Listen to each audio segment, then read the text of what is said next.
What's up? I was watching this video by a guy named Parallel Pipes, real handsome man, and he talked about something called the Mad Gasser of Mattoon, a little town in Illinois. And whenever he recounted the story, he didn't go into much detail, so instead of actually learning at college, I looked into the Mad Gasser of Mattoon. And I'm going to tell you straight facts, no background music, no eerie iceberg music, straight facts. I figured out what the Mad Gasser of Mattoon was. So buckle up, okay? Straight facts, I am right. Let me lay the scene for you. It's late 1944, very late August, very early September is where we're taking place here. In Mattoon, Illinois, a small town of 16,000. Okay, and police received over 24 reports in a very small period of time about a man walking up to people's windows and spraying gas into them. So the victims suffered nausea, paralysis, vomiting, no long-term side effects, of course, and police were skeptical the whole time, but some people still believe it to be true. So what's the real answer? Well, let me lay the scene a little more. The first attack was reported by the Rafe family. Urban Rafe, the matriarch, woke up early in the morning feeling nauseous and suffering from a bit of vomiting. Miss Rafe went to check on the gas stove to see if it was possibly poisoning their entire house, when she found herself paralyzed from the waist down. Her legs did not move. Then later on that day, another woman made a report that her legs also were paralyzed when she was going to go check on her daughter's coughing fit.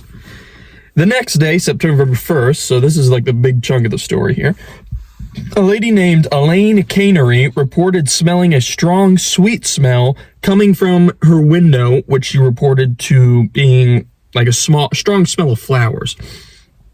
She started losing feelings in her legs and had a burning sensation on her lips and throat, so she called for her sister, Mrs. Reddy. Mrs. Reddy reported smelling a strong, sweet smell, but coming from the open bedroom window. The police came and found no evidence of anything, really. Later on that day, like 5, I guess, I don't remember the exact time, Bert Cannery, Elaine's husband, came home from work to see a man in dark clothing hiding close to a window. I don't know what window, but a window. The man fled when Bert approached him. Cannery described him as a tall, skinny man in dark clothing and a tight cap. This description was published by the local media and became the common description for the gasser. A thing about newspapers back then is they had a daily one and they had a weekly one. So this was probably published that day or the next day. And I mean, a town of 16,000, this is big news. Robbery, being robbed, was thought to be the primary motive for this attack because they had a lot of money in the house for some reason and they were counting it with their windows open. So they think that this guy who was creeping around when Bert got home saw this, said, "Oh my God, money," and was gassing the house to try and rob them. The following days produced half a dozen of reports, even though they couldn't provide a description of the attacker, nor could provide any physical evidence. The first attack with any physical evidence came on September 5th. A lady named Beulah Cords noticed a small white cloth on her porch, a little bigger than a man's handkerchief. When she picked it up and smelt it, she immediately felt violently ill, as you do when you smell random cloths. She described it as an electric shock to her face. She felt a burning sensation in her mouth and throat. Her face began swelling. She had leg paralysis and she began to vomit. Beulah later said that the cloth was left there to knock out the family dog so that the gasser could get in and rob them. Aside from the cloth, a well-worn skeleton key, which is a key that opens any door in a house, and an empty tube of lipstick were found on the sidewalk near the house. The cloth was analyzed, but no chemical was found that could explain Beulah's symptoms. So, litter and a cloth. On that same night, a woman named Leonard Burnell reported that the gasser had broken her window and attempted to gas her by entering her room. The FBI soon became involved, and local police had to tell people not to linger in residential areas. The police were also advising against groups patrolling for the gasser and to exercise caution with firearms so they wouldn't shoot random people that they thought were the gasser. An increase of physical evidence picked up during this period, like footprints under windows and tears in window screens. By September 12th, so many false reports were coming in that the police had to stop giving priority to attack reports. They would oh my God, my cat's in a tree. We'll be there right after we visit this 19th night Mad Gasser report. And then at this point, they're like, well, go get the cat, and then we'll go check out this lady who's screaming about being gassed. Police Chief C.E. Cole stated that there wasn't any man sneaking into the town and pumping gas into homes. Instead, he said the wind would waft the gas from the local war plant into open windows at night. At least a few attacks were mass hysteria, and any fleeing victims were likely bystanders investigating all the screaming about a mad gasser. After the police announcement, reports of the gasser declined.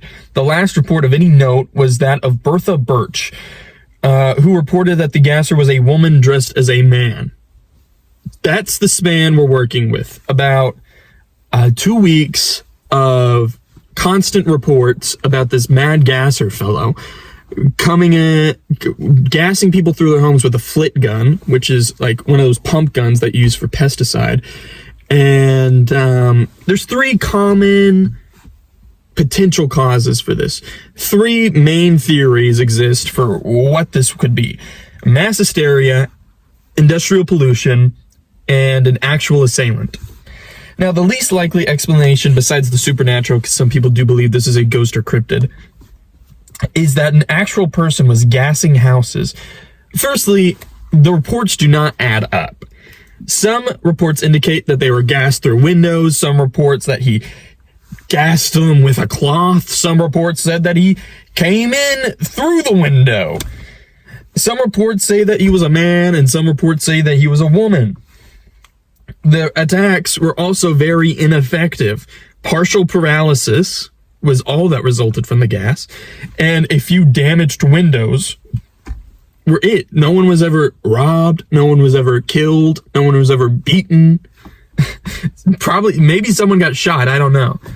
If it was an attack by one of America's enemies, why would they go to this random town in Illinois to do this?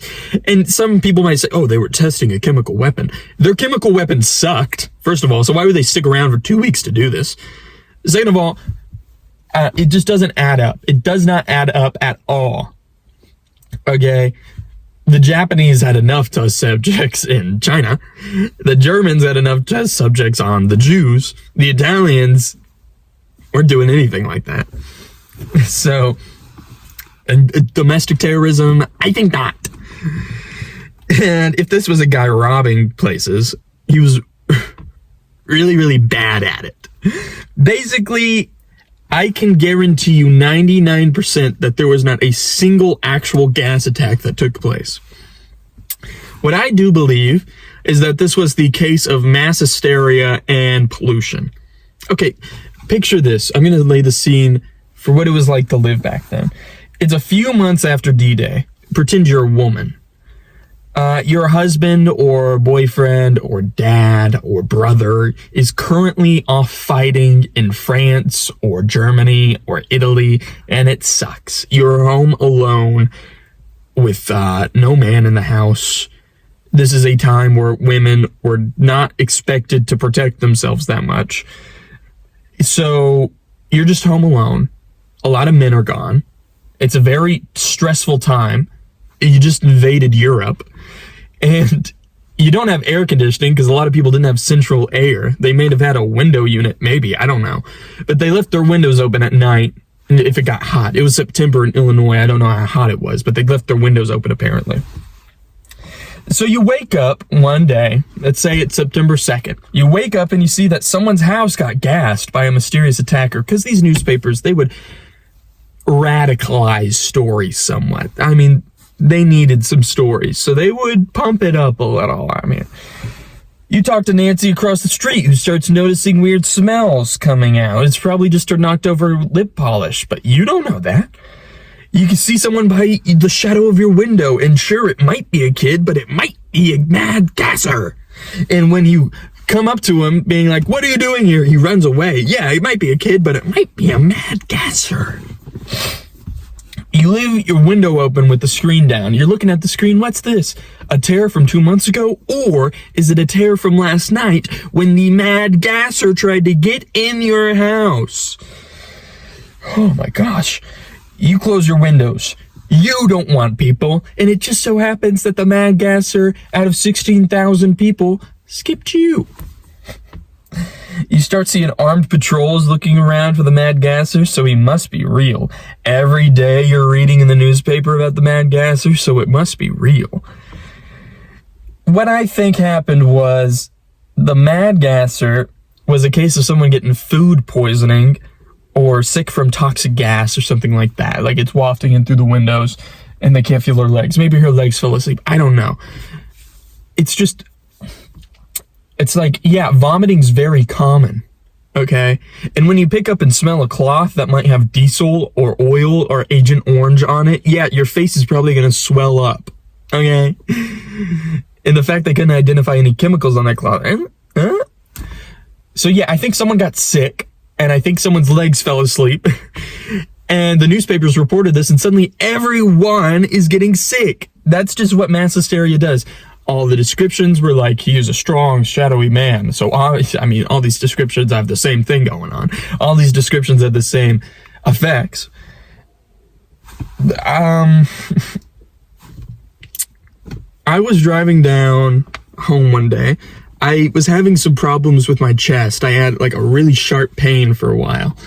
And so I thought I might have heart problems. And I remember on the Dream SMP, Jay Schlatt says, I smell toast and he dies of a stroke. And somehow my brain turned that into, if you smell peanut butter, you're having a heart attack. And so I smell peanut butter cookies burning one day from my house on the road, and I smell it, and I think I'm having a heart attack, and I can't feel my hands, and I can't feel my legs, and I can't breathe, and I can't see, and I'm starting to veer off the road because I think I'm having a heart attack. Therefore, I started attributing symptoms of like loss of feeling. I thought I was dying for real. I had a panic attack now, I know, but still, that's what this is. Someone read, you smell something weird, leg paralysis, vomiting, face swell up, you're panicking, help, mom! That is the explanation. Mass hysteria. Suck it, parallel pipes. I just did your job for you. I just explained the Mad Gasser of Mattoon. A Mattoon. I didn't say it much, so I don't really care. Anyway, check out my Mad Gasser cosplay. Now, he didn't have a gas mask, and I'm not wearing dark clothing, and I don't have a flit gun, but this looks a lot cooler than just some guy in a hoodie, right? Look at this. So just imagine me standing at your window.